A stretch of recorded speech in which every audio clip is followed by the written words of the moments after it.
Hey guys, welcome back to your channel journey to success. तो हमारा आज का टॉपिक है नॉलेज मैनेजमेंट। आज की इस वीडियो में हम नॉलेज मैनेजमेंट का यूनिट नंबर 1 कंप्लीट करने वाले हैं। ठीक है, नॉलेज मैनेजमेंट का यूनिट नंबर 1 स्टार्ट करते हैं। सब्जेक्ट को स्टार्ट करने से पहले हम जानेंगे कि नॉलेज क्या होता है। बहुत ही ज्यादा इजी सब्जेक्ट है और बहुत ज्यादा इंटरेस्टिंग टॉपिक्स इस सब्जेक्ट में हम जानेंगे। इसमें दो वर्ड्स हैं, देखो, एक तो है नॉलेज और एक है मैनेजमेंट। मतलब जो आपकी नॉलेज है आप उसको कैसे मैनेज करोगे।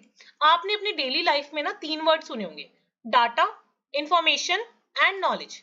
यूजुअली हमें लगता है ना ये तीनों वर्ड्स सेम है, बट एक्चुअल में इन तीनों वर्ड्स में बहुत ज्यादा डिफरेंस है। चलो सबसे पहले तो डाटा, इंफॉर्मेशन और नॉलेज का डिफरेंस जानते हैं ताकि हम हमारा सब्जेक्ट नॉलेज मैनेजमेंट स्टार्ट कर पाए। ठीक है, सबसे पहले डाटा क्या होता है। डाटा का मतलब है, डेटा बोलो या डाटा बोलो आप, data refers to the raw facts and figures. मतलब डाटा मतलब फैक्ट्स एंड फिगर्स जिनका खुद में कोई मतलब नहीं है। दे आर अनप्रोसेस्ड एंड वो किसी भी फॉर्म में हो सकते हैं, जैसे नंबर्स लिख रखे हैं, इमेजेस हैं, लेटर्स हैं, साउंड्स हैं। लिस्ट ऑफ नंबर्स क्या है, रॉ डाटा है। रॉ डाटा बेसिकली रॉ ही ज्यादा हम बोलते हैं क्योंकि उसका खुद कोई मीनिंग हम डेराइव नहीं कर सकते। जब डाटा की प्रोसेसिंग हो जाती है और उससे कोई मतलब ड्रॉ या हम कर सकते हैं, उसको हम बोलते हैं इंफॉर्मेशन। इंफॉर्मेशन क्या है, प्रोसेस्ड डाटा है या वो वाला डाटा जिससे हम कोई मतलब लगा पाए, वो इंफॉर्मेशन हो जाती है। ठीक है, डाटा और इंफॉर्मेशन में मतलब समझ आ गया, इनका डिफरेंस आई होप आपको समझ आ गया होगा। So information is the result of organising, interpreting and contextualising the data. For example आपके पास नंबर्स हैं, आपने उनको ऑर्गेनाइज कर दिया एक टेबल फॉर्म में ताकि आप उनसे एवरेज निकाल रहे हो या कुछ और निकाल रहे हो, तो वो डाटा ट्रांसफॉर्म हो गया इनटू द इंफॉर्मेशन। अब नॉलेज क्या है, नॉलेज इंफॉर्मेशन का भी डीपर वर्जन है। ठीक है, तो सबसे डीपर वर्जन कौन सा हो गया, नॉलेज हो गया। सो डेटा, इंफॉर्मेशन और नॉलेज में सबसे ज्यादा ब्रॉड टर्म कौन सी है, हमारे पास है नॉलेज। ध्यान तक क्लियर हुआ। Knowledge is a deeper understanding of information that is gained through experience, analysis and critical thinking. तो जो आपको नॉलेज आएगी या तो आपके पर्सनल एक्सपीरियंस से आएगी या क्रिटिकल थिंकिंग से आएगी या फिर चीजों को एनालाइज करके आएगी। सो it is a result of applying information. So data तो सिंपल था, फैक्ट्स एंड फिगर्स। इंफॉर्मेशन क्या था, जो डेटा है वो प्रोसेस कर लिया हमने। नॉलेज क्या है, उस इंफॉर्मेशन को आप क्या कर रहे हो, फर्दर अप्लाई कर रहे हो। So information is applying information to solve a problem, और उन इंफॉर्मेशन से आप क्या कर रहे हो, डिसीजन मेकिंग कर रहे हो, नए आइडियाज आ रहे हैं। फॉर एग्जाम्पल डॉक्टर को अपने फील्ड के बारे में नॉलेज है, जो उसने इतने सालों की पढ़ाई में एक्सपीरियंस जो उसको पेशेंट्स के साथ हुआ है और उन सब चीजों को एनालाइज करके मिली है। ठीक है, क्लियर हो गया, बेसिक हमारा बेस बन गया, हमें सब्जेक्ट का मतलब समझ आ गया कि नॉलेज होता क्या है। अब जो हमारी नॉलेज है, जो हमारी डीपर अंडरस्टैंडिंग है इंफॉर्मेशन की, उसको मैनेज कैसे करके हम मतलब उसको कैसे हम मैनेज करते हैं और कैसे ऑर्गेनाइजेशन को बेनिफिट होता है, ये हम आगे हमारे पूरे सब्जेक्ट में जानेंगे। सो अभी आपको क्लियर हुआ कि जो डेटा है that is a starting point, information result होती है प्रोसेसिंग ऑफ डेटा के कारण, और नॉलेज क्या है, डीपर अंडरस्टैंडिंग है जो आपको आता है एप्लीकेशन के बाद, जिसके बाद आप प्रॉब्लम्स को सॉल्व करते हो और डिसीजन मेकिंग करते हो। ठीक है, तो नॉलेज के कुछ करेक्टरिस्टिक्स हैं, इनको ज्यादा डीप में करने की जरूरत नहीं है, जस्ट मतलब समझ लो करेक्टरिस्टिक्स क्या है। जो नॉलेज है वो कंटेक्स्ट पर डिपेंडेंट होती है, क्यूमुलेटिव होती है। ठीक है, मतलब नॉलेज के साथ और नॉलेज आती है, क्यूमुलेट होती रहती है, इकट्ठी होती रहती है, क्योंकि हमें कुछ पता है उसके बाद कुछ और पता लग गया, तो प्रायर नॉलेज नई नॉलेज के साथ एडअप हो जाती है। नॉलेज क्या है, डायनेमिक है, मतलब कॉन्स्टेंटली चेंज होती रहती है, मतलब बार बार इवॉल्व होती रहती है। ठीक है, कोई चीज आज सही थी, आने वाले टाइम में वो गलत भी हो सकती है। सो नॉलेज क्या है, डायनेमिक है। नॉलेज क्या है, एम्फेरिकल है। एम्फेरिकल का मतलब है based on observation and experience. ठीक है, नॉलेज क्या है, जस्टिफाइड। यूजुअली जो नॉलेज होती है वो जस्टिफाइड होती है। कैसे हम जस्टिफाई कर सकते हैं नॉलेज को, या तो किसी लॉजिकल आर्ग्यूमेंट के थ्रू या फिर कोई रिलायबल सोर्स जैसे रीजनिंग करके या एविडेंस के थ्रू हम नॉलेज को जस्टिफाई कर सकते हैं। नॉलेज ट्रांसफर हो जाती है। फॉर एग्जाम्पल अभी आपको नॉलेज मैनेजमेंट के बारे में कुछ भी नहीं पता, मुझे नॉलेज मैनेजमेंट के बारे में इंफॉर्मेशन है, तो मैं आपको बता रही हूँ, टीच करके बता रही हूँ, बोल के बता रही हूँ, पीपीटी के थ्रू बता रही हूँ, तो जो मेरी नॉलेज है वो आप तक क्या हो रही है, ट्रांसफर हो रही है। नेक्स्ट नॉलेज क्या है, सब्जेक्टिव है। नॉलेज, मेरी जो नॉलेज होगी किसी चीज को लेके वो मेरी अलग हो सकती है, आपकी अलग हो सकती है। सो हर एक बंदे की जरूरी नहीं सेम नॉलेज हो। Knowledge is a subjective concept. और नॉलेज को हम ऑर्गेनाइज कर सकते हैं। जैसे अपनी जितनी भी नॉलेज है, सबके डिसिप्लिन अलग अलग, साइंस हो गया, एसएसटी हो गया, ये सारी अलग अलग फील्ड्स की नॉलेज है, इनको अलग अलग फॉर्म में हम क्या कर सकते हैं, ऑर्गेनाइज कर सकते हैं। नॉलेज एक्सपैंडेबल है, कंप्रेसिबल है एंड ट्रांसपोर्टेबल है। सो ये कुछ करेक्टरिस्टिक्स है नॉलेज की। आई होप आपका बेस बन गया। अभी हम नेक्स्ट टॉपिक की तरफ चलते हैं। अभी हम नॉलेज ही समझ रहे हैं, इसके बाद हम जानेंगे कि नॉलेज मैनेजमेंट क्या होता है। तो बेसिक आइडिया ले लो नॉलेज का, लर्न मत करो चीजों को, बस एक बार समझ लो, ठीक है। So our next topic is principles of knowledge. ये 12 प्रिंसिपल्स वर्ना एली ने दिए थे, आप इसको स्किप आउट भी कर सकते हो, बट एक बार मैं आपको रीड करके बता देती हूँ। जो नॉलेज है वो बहुत ही ज्यादा बिखरी हुई होती है, तो one can't isolate the knowledge aspect of anything needy, तो थोड़ी सी एम्बिगुअस बोल सकते हो या डिसऑर्गेनाइज्ड होती है। और नॉलेज इज सेल्फ ऑर्गेनाइजिंग। वैसे ये दोनों स्टेटमेंट्स आपस में कॉन्ट्राडिक्टरी हैं, सिचुएशन टू सिचुएशन वेरी करती हैं ये चीजें, ठीक है। Knowledge wants to happen just as life wants to happen. So knowledge seeks community. Next है knowledge travels via language. अब मैं आपको पढ़ा रही हूँ तो knowledge is traveling via language because मैं आपके साथ communicate कर रही हूँ और जो मेरी knowledge है वो आप तक transfer हो रही है, ठीक है। ये just principles हैं, एक बार read out कर लो, learn मत करो। The more one try to pin down, the more it slips away. जितना आप knowledge को pin down करने की कोशिश करते हो उतना ही वो slip away होती है, ठीक है। Loser is probably better, ठीक है। उसके बाद है there is no one solution. ये नहीं कि नॉलेज, आपको मैंने पहले भी बताया था करेक्टरिस्टिक्स में, नॉलेज क्या होती है, डायनामिक होती है, बदलती रहती है। तो एक चीज आज सही है कल वो गलत हो सकती है, ठीक है। Knowledge does not grow forever, some knowledge is lost और डाइज, ठीक है। जैसे कोई चीजें खराब हो जाती हैं टाइम के साथ, ऐसे ही नॉलेज भी डजंट ग्रो फॉरएवर, कुछ चीजें कभी ना कभी खत्म भी हो जाती हैं। No one is in charge, कोई इंचार्ज नहीं होता। No one person can take responsibility for collective knowledge, किसी को कुछ नॉलेज होती है, किसी को कुछ नॉलेज होती है। One can't impose rules and systems. There is no silver bullet. ठीक है। उसके बाद how one defines knowledge determines how one manages it. So ये simple 12 principles से, अभी इसको तो आप लर्न करोगे नहीं, इसको स्किप कर दो, बट एक बार मैंने आपके माइंड से निकाल दिया। But are the principles of knowledge, एक छोटा सा टॉपिक था, वैसे हमने कवर कर लिया। नेक्स्ट है philosophy of knowledge, major philosophical schools of knowledge. बहुत इंपॉर्टेंट टॉपिक है major philosophical schools of knowledge. वैसे जो हमारा सेकंड यूनिट है इसमें से जो इंपॉर्टेंट क्वेश्चन 2 बनेंगे वो मैं आपको आगे बता दूंगी। एक बार ये जो पिंक में लिखे हुए हैं वैसे इंपॉर्टेंट टॉपिक्स हैं, इसमें एक तो ये बन सकता है write about the major philosophical schools of knowledge, ठीक है। सो फिलोसफी ऑफ नॉलेज को हम क्या बोलते हैं, एपिस्टेमोलॉजी। क्या बोलते हैं, एपिस्टेमोलॉजी। एपी पहले डालोगे then stem and then ology. तो फिलोसफी ऑफ नॉलेज को हम क्या बोलते हैं, एपिस्टेमोलॉजी। तो ये ऐसी फिलोसफी है जो nature, sources, limits, validity of knowledge के बारे में बताती है कि नॉलेज का क्या नेचर हो सकता है, क्या क्या सोर्सेज हो सकते हैं नॉलेज के, क्या लिमिट्स है नॉलेज की एंड क्या वैलिडिटी है नॉलेज की। तो अभी मैंने यहाँ पे बेसिकली आपको 5 फिलोसफी स्कूल्स बताए हैं नॉलेज के। सबसे इंपॉर्टेंट तो इनके नाम ही याद कर लेना, ठीक है। नाम याद कर लोगे फिलहाल वही बहुत है, ठीक है। The concept of knowledge has been explored by the various philosophical schools. So उसमें से मेजर स्कूल कौन कौन से हैं, एक है रैशनलिज्म, सेकंड है एम्फेरिसिज्म, नेक्स्ट है स्केप्टिसिज्म, नेक्स्ट है प्रैग्मेटिज्म एंड लास्ट वन है पोस्ट मॉडर्निज्म, ठीक है। Rationalism, empiricism and scepticism, pragmatism and post modernism. नाम क्लियर हुआ। रैशनलिज्म का मतलब है, rationalism is a physiological school that emphasis the role of reason. Rationalism का मतलब है रीजन लगाना, मतलब रैशनल होना। आप रिड्यूस कर रहे हो यूजिंग द लॉजिकल प्रिंसिपल्स, मतलब आप एविडेंसेस पर रिलाई ना करके लॉजिकल चीजें यूज, मतलब लॉजिकल प्रिंसिपल से चीजों को क्या कर रहे हो, डिड्यूस कर रहे हो, ठीक है। एम्फेरिसिज्म का मैंने आपको पहले ही बताया था, मतलब क्या था। एम्फेरिकल का मतलब मैंने आपको पहले ही बताया था, एक्सपीरियंस के बेसिस पर, जो आपकी सेंसेस परसीव कर रही हैं उसके बेसिस पर आप डिसीजंस ले रहे हो, ठीक है। स्केप्टिज्म का मतलब है पॉसिबिलिटी ऑफ नॉलेज, क्योंकि आपको पता है कि जो चीजें हैं वो अनसर्टेन है, तो स्केप्टिज्म में आप स्केप्टिकल हो जाते हो, मतलब पॉसिबिलिटीज एंड प्रोबेबिलिटीज में चले जाते हो।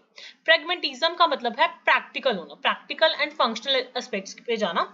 सो इसका मतलब है knowledge should be judged bye it's usefulness and effectiveness in solving the practical problems, ठीक है। पोस्ट मॉडर्निज्म का मतलब है इसमें हम ट्रेडिशनल व्यूज को कंसीडर नहीं करते, is always situated with in a particular culture, historical, linguistic context.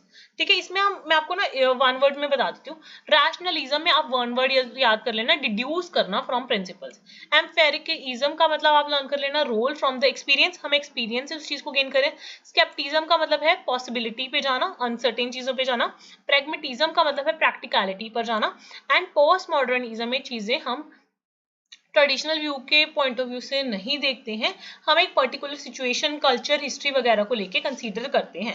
So these are the 5 philosophical schools of knowledge. Just नाम याद रख लो, थोड़ा कम्प्लेक्स है क्योंकि अगर ये क्वेश्चन आपको अटेम्प्ट करना आ गया तो इसको लेंथी बनाना डिफिकल्ट हो जाएगा। पहले आप इसमें नॉलेज समझा देना, नॉलेज मैनेजमेंट बता देना, देन बता देना क्या कहते हैं फिलोसफी ऑफ नॉलेज को हम एपिस्टेमोलॉजी कहते हैं। और ये 5 तरह की हम मेजरली बोल सकते हैं, rationalism, empiricism, scepticism, pragmatism and modernism. Clear हो गया? लर्न ही कर लेना, ये थोड़ा अजीब सा ही टॉपिक है। ठीक है, अब चलते हैं नेक्स्ट टॉपिक की तरफ जो कि है हमारा knowledge in economic and management theories. So knowledge क्या है? क्रिटिकल फैक्टर है इकोनॉमिक एंड मैनेजमेंट थ्योरीज का। हम नॉलेज को बहुत ज़्यादा यूज़ करते हैं इकोनॉमिक्स में, साथ के साथ मैनेजमेंट थ्योरीज में। सो आपको मैं कंसेप्ट बता रही हूँ कि कहाँ पे नॉलेज यूज में आती है इकोनॉमिक एंड मैनेजमेंट थ्योरीज में। सबसे पहला कंसेप्ट है knowledge based economy. Knowledge based economy वो वाली इकोनॉमी होती है, आपको पता है कोई भी इकोनॉमी में बेसिकली 3 चीजें जरूरी होती हैं, that is production, consumption, distribution and exchange. So use of knowledge are the primary drivers of economic growth and development. So अगर हमें किसी भी इकोनॉमी में growth and development चाहिए तो उस केस में हमें नॉलेज होना बहुत ज्यादा जरूरी है। नॉलेज की वजह से ही वहां पर इकोनॉमिक ग्रोथ एंड डेवलपमेंट होगा। नेक्स्ट है इंटेलेक्चुअल कैपिटल। इंटेलेक्चुअल कैपिटल क्या होता है? Intellectual capital refers to the knowledge, skills and other intangible assets that contribute to an organisation's value and competitive advantage. So intellectual capital बहुत ज्यादा जरूरी है। ठीक है, नेक्स्ट है नॉलेज मैनेजमेंट। नॉलेज मैनेजमेंट हमारे सब्जेक्ट का ही नाम है और ये भी बहुत ज्यादा यूजफुल होता है इकोनॉमिक्स में as well as management theories में। नेक्स्ट है ह्यूमन कैपिटल। आपको पता है कि सारी की सारी रिसोर्सेज क्या हैं? यूजलेस हैं जब तक ह्यूमंस उसमें कंट्रीब्यूट नहीं करेंगे। So human capital refers to the knowledge, skills and experience that individuals bring to the workforce and contribute to the productivity and innovation. उसके अलावा आपने टॉपिक सुने होंगे लर्निंग ऑर्गेनाइजेशंस, इनोवेशंस, ये सारी चीजें क्या हैं? एक तरह से एप्लीकेशंस हैं नॉलेज मैनेजमेंट की या नॉलेज की। उसके बाद है नॉलेज स्पिलओवर्स। नॉलेज स्पिलओवर क्या होता है? Knowledge spillover occur when knowledge generated in one organisation और industry spills over the other organisation और इंडस्ट्रीज क्रिएटिंग न्यू अपॉर्चुनिटीज। ठीक है, उसके बाद नॉलेज नेटवर्क्स भी बहुत ज्यादा होते हैं। तो ये मेन चीजें हैं। आजकल ना आपने सीईओ तो सबको पता होगा, चीफ एग्जीक्यूटिव ऑफिसर होता है। तो आजकल एक्सपर्ट्स या कंपनीज एक नई पोजीशन भी रख रहे हैं और स्ट्रांगली इंक्लाइंड है इस नई पोजीशन के लिए, दैट इज सीकेओ। सीकेओ क्या है? Chief knowledge officer. सीईओ तो होता ही है, उसकी मतलब वो तो है ही वो पोजीशन, उसके अलावा एक नई position that is new terminology, that is chief knowledge officer, ताकि उनकी जो फंक्शनिंग है कंपनी की वो और ज्यादा बेटर हो पाए। सो अभी तक हमने जो पढ़ा एक बार मैं आपको बता देती हूँ, थोड़ा सा रिवाइज हो जाएगा आपके माइंड में। हमारे सब्जेक्ट का नाम है नॉलेज मैनेजमेंट। तो सबसे पहले हमने पढ़ा कि डाटा, इंफॉर्मेशन और नॉलेज में क्या फर्क है। नॉलेज का हमें मीनिंग वगैरह सब क्लियर हो गया, नॉलेज की क्या क्या कैरेक्टरिस्टिक्स है मेनली हमने वो जाने। प्रिंसिपल्स हमने एक बार देख लिए थे बट हमें लर्न नहीं करने। फिलोसफिकल स्कूल्स 5 हैं, rationalism, empiricism, scepticism, pragmatism and post modernism. उसके बाद नॉलेज बहुत ज्यादा यूज होती है इकोनॉमिक्स में as well as management theories में। अभी हमारे सब्जेक्ट का नाम क्या है? Knowledge management. क्या नाम है? Knowledge management. तो नॉलेज मैनेजमेंट बहुत सारे तरह की हो सकती है। There are several types of knowledge. तो नॉलेज मैनेजमेंट हमारा सब्जेक्ट है, तो इसमें हमें ये पता होना चाहिए कि जो नॉलेज है वो बहुत सारी टाइप्स की हो सकती है। There are several types of knowledge, और इसमें से भी हमारे लिए हमारे सिलेबस पॉइंट ऑफ व्यू से 2 टाइप ऑफ नॉलेज सबसे ज्यादा जरूरी है, that is explicit knowledge and tactic knowledge. कौन कौन सी? Explicit and tactic knowledge. उसके अलावा और कौन सी टाइप है? Procedural knowledge, declarative knowledge, structural knowledge, cultural knowledge, ठीक है, हम ये 6 टाइप्स कर रहे हैं। स्ट्रक्चरल और कल्चरल तो सेम से हो गए। एक्सप्लिसिट और टैसिट नॉलेज मैंने आपको बताया कि ये बहुत ज़्यादा ज़रूरी है, ये हमारे सिलेबस पॉइंट ऑफ व्यू से। उसके अलावा बाकी 2 टाइप्स हैं, procedural knowledge and declarative knowledge. तो अभी हम जानते हैं types of knowledge in detail. तो अभी types of knowledge one by one detail में जानते हैं। देखो, सबसे पहले है एक्सप्लिसिट नॉलेज। एक्सप्लिसिट नॉलेज का मतलब है जिसमें फैक्ट्स हों, फिगर्स हों, प्रोसीजर्स हों, पॉलिसीज हों। सो इसको आप इजीली आर्टिकुलेट कर सकते हो, कॉडिफाई कर सकते हो, मतलब इजीली राइट डाउन कर सकते हो या फिर स्टोर करके रख सकते हो। एक्सप्लिसिट मतलब प्रॉपरली फैक्ट्स वगैरह जो कि आप इजीली समझ सकते हो, ठीक है।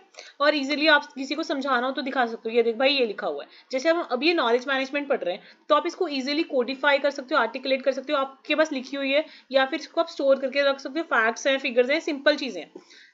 टेसिट नॉलेज कौन सी होती है? इसको डिफिकल्ट हो जाता है आर्टिकुलेट करना, क्योंकि ये आपके पर्सनल इंट्यूशन से, एक्सपीरियंस से या फिर एक्सपर्टीज से आती हैं, और ये डिफिकल्ट हो जाती है कम्युनिकेट करना। जैसे किसी को कोई स्किल है, किसी को कोई चीज बहुत अच्छे से आती है, तो समझाना मुश्किल हो जाता है, बट वो बंदे को पर्सनल एक्सपीरियंस है, इस वजह से वो अच्छे से कर पाता है। जैसे कोई स्किल हो गई, कोई नो हाउ हो गई, कोई चीज, कोई क्वालिटी होती है किसी बंदे में, वो चीजें होगी, वो हमारी होगी टेसिट नॉलेज। नेक्स्ट है प्रोसीजरल नॉलेज। प्रोसीजर मतलब कैसे वो चीजें करी जा रही हैं, जैसे स्टेप्स इन्वॉल्व हैं। तो ये यूजुअली एक्सप्लिसिट होती हैं और हम इनको डॉक्यूमेंट करके रख सकते हैं। प्रोसीजर मतलब प्रोसीजर फॉलो करना, स्टेप्स को फॉलो करना वन बाय वन। डिक्लेरेटिव का मतलब है वही डिक्लेयर करना जो भी चीजें हैं, फैक्ट्स, कंसेप्ट्स। सो ये भी एक्सप्लिसिट ही होती हैं और इजीली कम्युनिकेट हम कर सकते हैं वाया लैंग्वेज। स्ट्रक्चरल कौन सी होती हैं? जो स्ट्रक्चर बताती हैं, और ये ज्यादातर इम्प्लिसिट होती हैं और डिफिकल्ट हो जाती हैं आर्टिकुलेट करना। दिस रेफर्स टू, स्ट्रक्चरल में क्या होगा? रिलेशनशिप होगा different different pieces of information के बीच में। नेक्स्ट है cultural knowledge. Cultural knowledge usually हर एक का कल्चर अपना अलग अलग है, तो हर एक का एक्सपीरियंस अलग अलग होगा। So it is based on the shared values, beliefs and assumptions. So अभी हमने पढ़ा टाइप्स ऑफ नॉलेज। टाइप्स हमने 6 करे, explicit, tacit, procedural, declarative, structural and cultural. इसमें से मैंने आपको बताया कि एक्सप्लिसिट एंड टेसिट नॉलेज सबसे ज्यादा इंपॉर्टेंट है। तो थोड़ा सा इसका डिफरेंस और देख लेते हैं। जैसे मैंने आपको बताया, एक्सप्लिसिट में क्या होगा? इजी होगा आर्टिकुलेट करना इनको, और इसमें क्या है? फैक्ट्स एंड फिगर्स होते हैं। So explicit knowledge refers to the most easily accessible and recorded knowledge. Articulate करना मतलब एक दूसरे को बताना एंड कम्युनिकेट करना इजी है, मतलब अनचैलेंजिंग है, चैलेंजेस नहीं है। कोडिफाई कर सकते हैं बुक्स में, मैनुअल्स में, रिपोर्ट्स में, इजी हो जाता है डॉक्यूमेंट करना, और स्ट्रक्चर्ड फॉर्म में होता है। और दूसरी तरफ टेसिट नॉलेज क्या है कि हर एक का फर्स्ट हैंड एक्सपीरियंस होता है। उसके बाद बहुत ज्यादा डिफिकल्ट है बताना, जब वो बंदा खुद ही उस चीज को एक्सपीरियंस करेगा तभी उस चीज को फील कर पाएगा, ठीक है। डॉक्यूमेंटेशन बहुत मुश्किल है और हर एक का पर्सनल सब्जेक्टिव अप्रोच होती है। और उसके बाद टेसिट नॉलेज और एक्सप्लिसिट नॉलेज में इंटरेक्शन कैसे होती है, तो ये 4 टर्म्स हमेशा याद रखना। वैसे इसका ना डिटेल्ड मैं आपको आने वाले यूनिट्स में बताऊंगी, तो एक बार वैसे सुन लो। सोशलाइजेशन, एक्सटर्नलाइजेशन, कॉम्बिनेशन, इंटरनलाइजेशन, ये डिटेल में आगे बताऊंगी जब आपको सारा क्लियर हो जाएगा, ठीक है। उसके बाद नॉलेज क्या है? नॉलेज एक कॉम्पिटिटिव रिसोर्स है। कोई भी हम नॉलेज की बात करें, नॉलेज अगर किसी के पास ज्यादा होगी तो ऑब्वियसली उसको अपने कॉम्पिटिटर से क्या मिलेगी? कॉम्पिटिटिव एडवांटेज मिलेगी, एज मिलेगी। सो नॉलेज क्या है? हमारी एक रिसोर्स है, और वो भी कैसे रिसोर्स है? कॉम्पिटिटिव रिसोर्स है, because you are getting a competitive advantage. For example, 2 person है, A and B. A person को ज्यादा नॉलेज है, so obviously A will get competitive advantage over B, क्योंकि वो अपने एक्सपीरियंसेस वगैरह को यूज करेगा और ज्यादा अच्छा परफॉर्मेंस दे पाएगा। सो सबसे पहले नॉलेज क्या है? एक कॉम्पिटिटिव रिसोर्स है, इसलिए हमें कॉम्पिटिटिव एडवांटेज या कॉम्पिटिटिव रिसोर्स का मतलब क्लियर होना चाहिए। मतलब ऐसी कंडीशंस किसी भी ऑर्गेनाइजेशन के लिए जिसमें वो आउट परफॉर्म कर रही है, मतलब बेटर परफॉर्म कर रही है अपने कॉम्पिटिटर से, उसी सेम इंडस्ट्री में या उसी सेम मार्केट में। तो ये बहुत सारे कारणों की वजह से वो ऑर्गेनाइजेशन उस इंडस्ट्री में या उस मार्केट में बेटर परफॉर्म कर सकती है। फॉर एग्जाम्पल, उसके प्रोडक्ट्स बहुत अच्छे हैं, उसकी कॉस्ट इतनी ज्यादा कम है कि कॉम्पिटिटर्स उसको बीट ही नहीं कर पा रहे। फॉर एग्जाम्पल, आजकल आप देख रहे होगे कि लोग कोका कोला की प्लेस पर लाहौरी जीरा वगैरह प्रेफर कर रहे हैं। सो क्या है? कॉस्ट एडवांटेज है, और डिफरेंशिएशन भी है, इनोवेशन भी है, धीरे धीरे भी उसकी ब्रांड रेपुटेशन भी बिल्ड हो गई है, वही कस्टमर रिलेशनशिप भी है। तो कॉम्पिटिटिव एडवांटेज होने का मतलब है कि वो अपने कॉम्पिटिटर्स को क्या कर रही है? उस इंडस्ट्री में आउट परफॉर्म कर रही है। सो knowledge management can be significant source of competitive advantage. तो अगर किसी मैनेजमेंट में प्रॉपरली नॉलेज मैनेजमेंट यूज हो रही है, प्रॉपरली लोगों को नॉलेज है, so that organisation can get competitive advantage, और वो आउट परफॉर्म कर सकती है अपने कॉम्पिटिटर से। सो कुछ फ्यू वेज हैं that knowledge management can provide competitive advantage.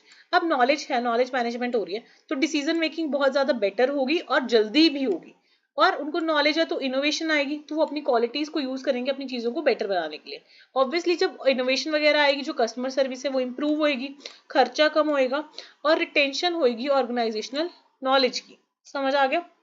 अभी हमने ये पढ़ लिया कि knowledge as a competitive advantage और अ कॉम्पिटिटिव रिसोर्स। अब इसमें याद रखना कि हम एक WRIO वीरियो फ्रेमवर्क यूज करते हैं ताकि हम ऑर्गेनाइजेशन की जो कैपेसिटीज है उनको इवेल्युएट कर सके, इंटरनल कैपेसिटीज को इवेल्युएट कर सके। तो जो ये फ्रेमवर्क है ना, आप हमेशा याद रख के आना। अगर आपको कोई आंसर आ रहा होगा और उसको लेंथी बनाना होगा तो आप ये अप्रोच वहां पे एक्सप्लेन करके आ सकते हो इजीली। ठीक है, तो नॉलेज मैनेजमेंट हमने एज अ कॉम्पिटिटिव एडवांटेज देख लिया। तो इसमें हमें VRIO फ्रेमवर्क जो मैंने आपको बताया ये पढ़ेंगे। सबसे पहले VRIO, इसकी फुल फॉर्म जान लेते हैं। V का मतलब है वैल्यू, क्या है वैल्यू। R का मतलब है रेयरिटी, I का मतलब है इमिटेबल एंड O का मतलब है ऑर्गेनाइजेशन। ठीक है, इतना समझ आया। V का मतलब वैल्यू, O का मतलब है R का मतलब है रेयरिटी, I का मतलब है इमिटेबल एंड O का मतलब है ऑर्गेनाइजेशन। वैल्यू का मतलब है क्या जो आप रिसोर्स या कैपेबिलिटी है वो आपकी ऑर्गेनाइजेशन में वैल्यू ऐड कर रही है या नहीं कर रही। रेयरिटी मतलब जो आपका प्रोडक्ट है, जो आपकी रिसोर्स है या जो आपकी कैपेबिलिटी है वो रेयर या यूनिक है या नहीं। इमिटेबिलिटी का मतलब है क्या आपके जो कॉम्पिटिटर्स हैं उसको इजीली कॉपी कर पाएंगे या नहीं। एंड ऑर्गेनाइजेशनल का मतलब है क्या ऑर्गेनाइजेशन अपनी जो रिसोर्सेज है उनको प्रॉपरली यूज कर पाएगी या नहीं। सो VRIO फ्रेमवर्क एक ऐसा फ्रेमवर्क या ऐसा टूल है जो ये इवेल्युएट करने में कोशिश करता है कि ऑर्गेनाइजेशन अपनी इंटरनल रिसोर्सेज और कैपेबिलिटीज को कैसे यूज करेगी। अगर वो अच्छे से यूज कर लेती है तो ऑब्वियसली उस ऑर्गेनाइजेशन को अपने कॉम्पिटिटर से कॉम्पिटिटिव एज मिलेगी या फिर कॉम्पिटिटिव एडवांटेज मिलेगी। सो यहाँ पे एक डायग्राम एडअप करी हुई है। जो ऑर्गेनाइजेशन है कि अपनी रिसोर्स को या कैपेसिटी को सबसे पहले VRIO इन फैक्टर्स पर हम एनालाइज कर रहे हैं। V मतलब वैल्यूएबल, अगर नहीं है तो कॉम्पिटिटिव एडवांटेज नहीं मिलेगी, कॉम्पिटिटिव डिसएडवांटेज मिलेगी। वैल्यूएबल ही नहीं है तो लोग लेंगे ही नहीं, सीधा ही कॉम्पिटिटिव डिसएडवांटेज होगी। अगर वैल्यूएबल है तो नेक्स्ट क्वेश्चन राइज होता है क्या वो चीज रेयर है। अगर नहीं है तो कॉम्पिटिटिव पैरिटी नहीं होगी, क्योंकि वो उनका भी सेम ही प्रोडक्ट है, आपका भी सेम ही प्रोडक्ट है, तो कोई डिफरेंस नहीं होगा, तो कॉम्पिटिटिव पैरिटी हो जाएगी। ठीक है, तो अगर है रेयर तो क्या वो इजीली कॉपी कर पाएंगे आपकी चीज को। अगर तो इजीली इमिटेट कर पाएंगे, कॉस्टली है इमिटेट करना तो उसमें है तो टेम्परेरी मिल जाएगी। अगर इमिटेट नहीं कर पाएंगे मतलब उसमें ये सारे फैक्टर्स हम कंसीडर करके चलेंगे। तो उसके बाद क्या ऑर्गेनाइजेशन अपनी चीजों को अच्छे से यूज कर रही है। तो अगर तो नहीं कर रही तो टेम्परेरी एडवांटेज ही मिलेगा। अगर सब कुछ है, इमिटेट करना बहुत ज्यादा मुश्किल है, कॉपी करना बहुत ज्यादा मुश्किल है, रेयर है, वैल्यूएबल है, बहुत ज्यादा कॉस्टली है इमिटेट करना, तो उस केस में उस ऑर्गेनाइजेशन को सस्टेन्ड कॉम्पिटिटिव एडवांटेज मिलेगी। मतलब हमेशा की हमेशा कॉम्पिटिटिव एडवांटेज मिलेगी अपने कॉम्पिटिटर्स से। सो आई होप आपको VRIO फ्रेमवर्क क्लियर हुआ होगा। वैल्यू, रेयरिटी, इमिटेशन की कॉस्ट क्या है और ऑर्गेनाइजेशन अपनी फुल कैपेसिटी या अपनी फुल पोटेंशियल का यूज कर पा रही है या नहीं। तो अगर ये सब में आपका यस है then organisation will for sure get the sustained competitive advantage. Clear हुआ? नेक्स्ट है, अगर फॉर एग्जाम्पल कोई ऑर्गेनाइजेशन ये चारों क्राइटेरियाज को पास कर लेती है तो उसको सस्टेन कॉम्पिटिटिव एडवांटेज मिलेगा। कितना क्लियर हो गया? अब एक और व्यू मॉडल होता है, वो होता है रिसोर्स बेस्ड व्यू मॉडल। तो रिसोर्स बेस्ड व्यू मॉडल क्या बोलता है, इसमें हम फोकस करते हैं इंटरनल रिसोर्सेज पे, कैपेबिलिटीज पे ऑर्गेनाइजेशन की। तो अगर हमें पता है कि जो रिसोर्सेज हैं वो दो तरह की होती हैं, टैंजिबल एंड इंटेंजिबल, और हेट्रोजेनस और इमोबाइल भी होती हैं। सो अगर VRIO रिसोर्सेज हैं और उसको कॉम्पिटिटिव एडवांटेज दे रही हैं, दैट इज कि हम ऑर्गेनाइजेशन की जो कॉम्पिटिटिव एडवांटेज है वो रिसोर्सेज के यूज के बेसिस पे हम चेक कर रहे हैं। अब हमारे कुछ इजी वाले टॉपिक्स रह गए। इसमें देखो जो आपका ये वाला यूनिट है ना, दो क्वेश्चन सबसे ज्यादा इंपॉर्टेंट बनते हैं। एक तो आपसे इस यूनिट में जो मेन क्वेश्चन पूछा जा सकता है वो है नॉलेज वैल्यू चेन। ये क्वेश्चन बहुत इंपॉर्टेंट है आपके फर्स्ट यूनिट में।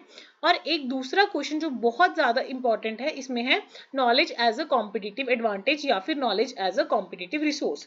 सो ये दो क्वेश्चन बहुत ज्यादा यूनिट है, इस यूनिट में से इंपॉर्टेंट है। ठीक है, इसमें हमने कॉम्पिटिटिव एडवांटेज वाला पढ़ लिया। कॉम्पिटिटिव एडवांटेज में आपने कॉम्पिटिटिव एडवांटेज का मीनिंग देख लिया, कॉम्पिटिटिव एडवांटेज के वेज देख लिए, उसके बाद VRIO फ्रेमवर्क की बात कर ली और रिसोर्स बेस्ड व्यू की बात कर ली।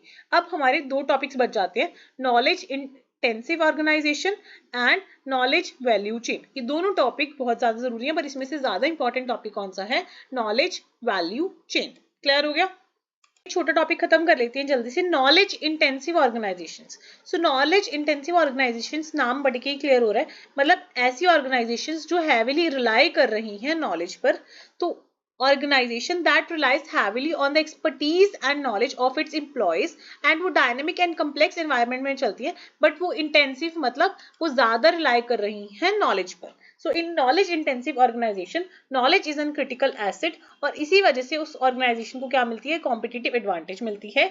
For example, examples of knowledge intensive organizations include, ऐसी कौन सी organizations हैं, खुद ही सोच के बताओ जिसमें knowledge बहुत ज्यादा जरूरी है। ऑब्वियसली जो R&D वाली फॉर्म्स हैं या कंसल्टिंग फॉर्म्स हैं, हेल्थ केयर ऑर्गेनाइजेशंस हैं, या मोस्ट इंपॉर्टेंटली टेक्नोलॉजिकल कंपनीज हैं, इनके लिए बार बार इवॉल्व होना और नॉलेज होना बहुत ज्यादा जरूरी है, क्योंकि इन केसेस में हाई लेवल ऑफ स्पेशलाइजेशन चाहिए होता है। और ये भी बहुत ज्यादा जरूरी होता है कि जो इंप्लॉयज हैं उनके पास proper knowledge and specialise skills हैं।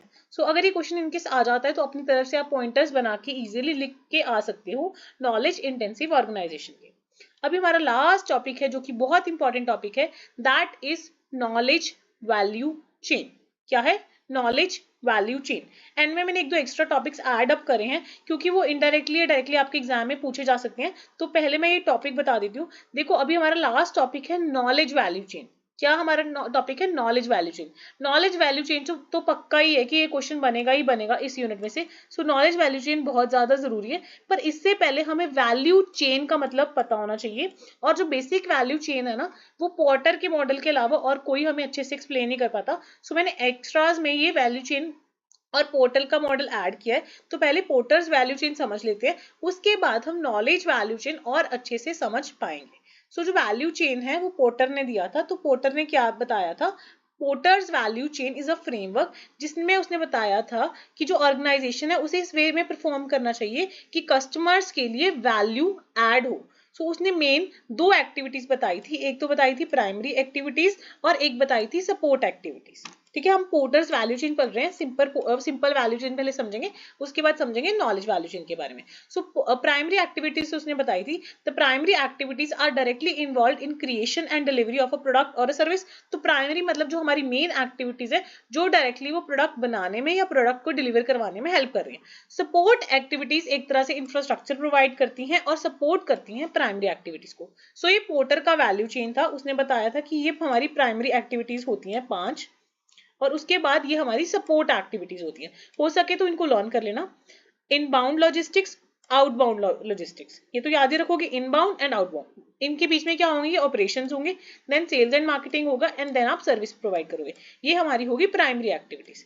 देन सपोर्ट एक्टिविटीज में हमारा आएगा फर्म का इंफ्रास्ट्रक्चर कैसा है, HRM कैसा है, टेक्नोलॉजी डेवलपमेंट कैसी है, प्रोक्योरमेंट कैसी है।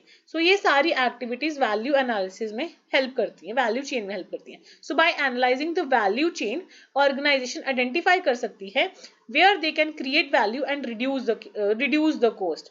इसकी वजह से उनको अपॉर्चुनिटीज पता लगेंगी और अपनी कमियां पता लगेंगी और वो इन द एंड क्या पा सकते हैं, कॉम्पिटिटिव एडवांटेज पा सकते हैं। सो ये था सिंपल पोर्टर का वैल्यू चेन। अब हमारा मेन टॉपिक है जो सबसे इंपॉर्टेंट टॉपिक है हमारे फर्स्ट यूनिट का, that is knowledge value chain. सबसे पहले अगर आपको आ जाए प्रोसेस ऑफ नॉलेज मैनेजमेंट या नॉलेज वैल्यू चेन, ये one and the same thing है और आपस में बहुत ज्यादा कोरिलेटेड है। तो सबसे पहले हम बात करते हैं नॉलेज वैल्यू चेन फ्रेमवर्क के बारे में। नॉलेज वैल्यू चेन क्या है, नॉलेज वैल्यू चेन एक ऐसा फ्रेमवर्क है जो हमें हेल्प करता है प्रोसेस को डिटरमाइन कराने में। मतलब जो कोई भी ऑर्गेनाइजेशन है वो नॉलेज को कैसे क्रिएट कर रही है, कैप्चर कर रही है एंड शेयर एंड यूज कर रही है। सो जो वैल्यू चेन है वो हमें पूरा फ्रेमवर्क बताएगा कि किसी भी ऑर्गेनाइजेशन में नॉलेज को कैसे create, capture, share and use किया जाता है। तो इसकी बेसिकली नॉलेज वैल्यू चेन की कितनी स्टेजेस हैं, 6 स्टेजेस हैं। आप ये 6 स्टेजेस याद कर सकते हो। कौन कौन सी नॉलेज क्रिएशन, कि नॉलेज कैसे क्रिएट हो रही है, रिसर्च के थ्रू, एक्सपेरिमेंट्स के थ्रू, या किस तरीके से नॉलेज को क्रिएट किया जा रहा है। सेकेंड है नॉलेज को कैसे कैप्चर करा जा रहा है, कैप्चर का मतलब है कैसे स्टोर करा जा रहा है ताकि उसको यूज कर पाए, क्योंकि जब नॉलेज क्रिएट होगी उसके बाद नेक्स्ट टास्क क्या बन जाता है, उसको स्टोर करना एक डाटाबेस में। नेक्स्ट है नॉलेज को कैसे ऑर्गेनाइज करा जा रहा है, मतलब कैसे कैटेगराइज एंड क्लासिफाई करा जा रहा है। नेक्स्ट नॉलेज को कैसे डिसेमिनेशन किया जा रहा है। डिसेमिनेशन का मतलब है कि जिनको उस नॉलेज से फायदा हो सकता है उनके साथ कैसे नॉलेज शेयर करी जा रही है। Next step is knowledge application, तो आप उस नॉलेज को क्या कर रहे हो, यूज कर रहे हो प्रॉब्लम्स को सॉल्व करने के लिए, डिसीजंस बनाने के लिए, एंड देन उस नॉलेज की इफेक्टिवनेस जानने के लिए आप नॉलेज को क्या कर रहे हो, इवैल्यूएट करो। ये मोस्ट इंपॉर्टेंट 6 पॉइंट्स हैं जो आप किसी भी आंसर में आराम से यूज कर सकते हो। सो इनको मेरे साथ अभी के अभी लर्न कर लो, ठीक है।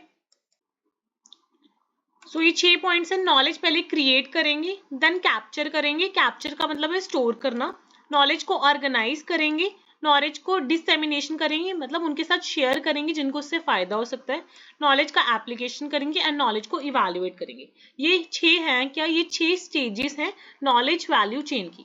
ये डायग्राम आपको पक्का लर्न करके जानी है और एग्जाम में पक्का बना के जानी है। तो ये 6 जो मैंने ऊपर वाले पॉइंट्स बताए हैं आप वही वाले लिख देना। KM प्रोसेस है, ये नॉलेज मैनेजमेंट का प्रोसेस है और स्टेजिंग है, स्टेजेस हैं वैल्यू चेन की, creation, capturing, organising, dissemination, application and evaluation. इतना क्लियर हो गया।